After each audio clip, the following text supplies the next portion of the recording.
Assalamualaikum warahmatullahi wabarakatuh. Selamat pagi dan salam sejahtera bagi kita semua. Yang kami hormati Bu Fasilitator serta rekan-rekan peserta yang berbahagia. Dikenalkan kami dari kelompok 1B Angkatan 48 yang pada kesempatan ini akan menyampaikan hasil pemaparan dengan bidang kesejahteraan rakyat, tema perlindungan sosial adaptif pada kasus bullying di lingkungan pendidikan. Materi ini disusun oleh 5 anggota, di antaranya Priscilla Nidiasani, Randy Fauziana, Reza Pratama, Salsabila Agil, Welly Adesona. Bullying atau perundungan merupakan perilaku agresif yang dilakukan secara berulang, baik secara fisik, verbal, maupun melalui media digital. Di wilayah DKI Jakarta sebagai pusat pendidikan dan urbanisasi, interaksi sosial yang tinggi di kalangan siswa turut meningkatkan potensi terjadinya bullying, baik secara langsung maupun dalam bentuk cyberbullying. Hal ini tercermin dari beberapa pemberitaan di media sosial, di antaranya tragedi SMA 72 peringatan keras bahaya bullying dan urgensi perlindungan siswa, tak mau masuk geng sekolah jadi motif bullying di SMA 870. Pesan Pramono ke Kepsek, tak boleh ada bullying di seluruh sekolah di Jakarta. Next. Setelah melakukan media scanning, kami mengidentifikasi 3 isu krusial yang saat ini menjadi tantangan besar dalam menciptakan lingkungan sekolah yang aman.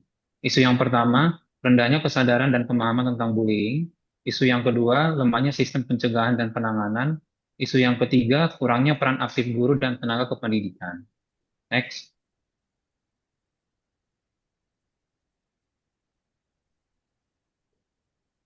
Setelah mengidentifikasi berbagai permasalahan yang ada, kami melakukan penapisan isu metode APKL untuk menentukan mana yang paling mendesak untuk diselesaikan. Ranking yang pertama yaitu rendahnya kesadaran dan pemahaman tentang bullying dengan skor 19. Isu ini mendapatkan skor tertinggi karena memenuhi seluruh kriteria secara maksimal.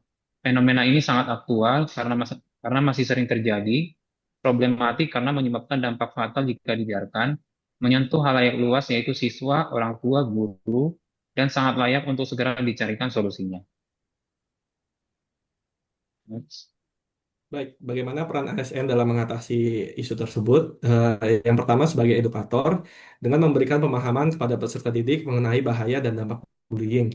Sebagai pelaksana kebijakan, dengan mengimplementasikan program pencegahan dan penanggulangan bullying secara konsisten.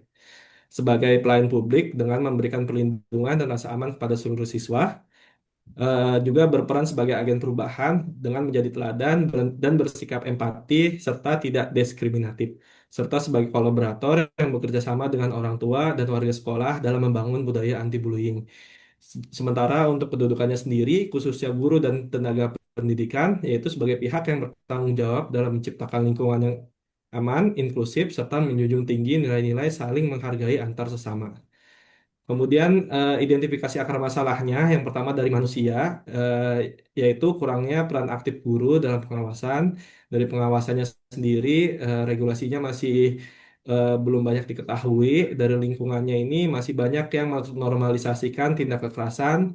Dari metodenya, jika ada laporan, responnya lambat dan tidak menyeluruh, yaitu hanya dengan teguran informal. Kemudian dari bahan, belum adanya kader yang mempromosikan kesadaran dan pemahaman bullying. Kemudian dari alat itu keterbatasan akses terhadap teknologi sosialisasi yang menarik.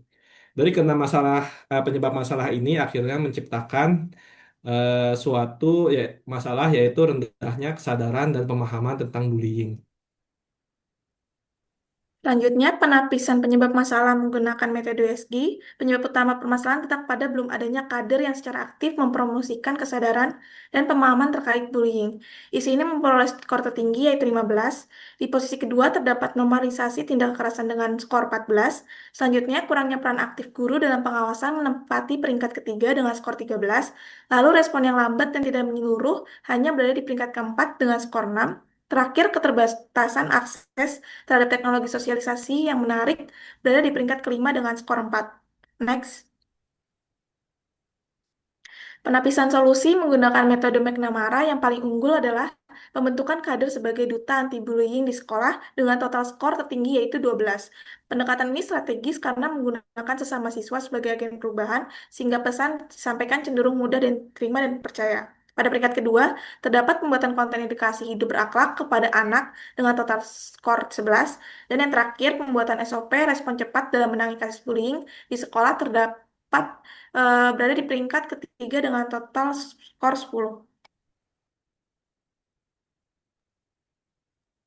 Upaya Pemprov DKI Jakarta untuk mengatasi persoalan-persoalan tersebut yaitu dengan membentuk Prabu Jakarta yang digunakan untuk menumbuhkan kesadaran akan pentingnya ketertiban umum dan mencegah berbagai permasalahan sosial di kalangan pelajar.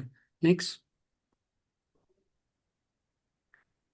Keterkaitan dengan manajemen ASN, yaitu yang bagian perencanaan, melakukan penyusunan strategi program berupa memetakan kerawanan sosial di sekolah, yaitu tawuran ataupun bullying, sebagai dasar pembuatan program.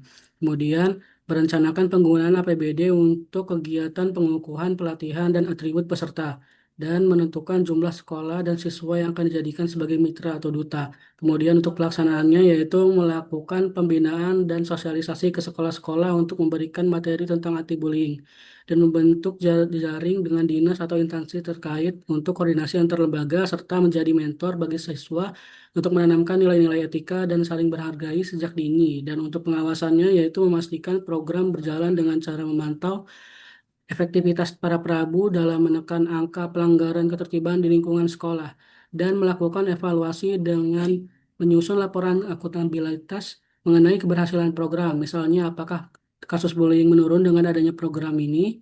Kemudian selanjutnya, next slide.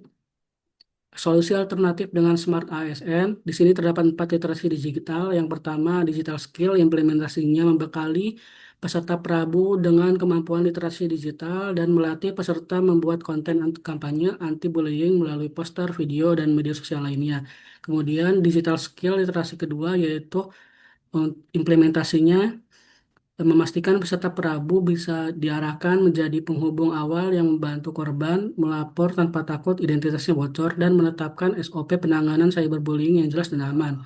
Dan literasi digital yang ketiga yaitu digital culture, yaitu implementasinya mendorong interaksi aplikasi online yang positif dan tidak mentoleransi bullying dan melibatkan peserta Prabu dalam kampanye budaya sekolah yang inklusif dan saling menghargai serta literasi digital yang terakhir yaitu digital etik.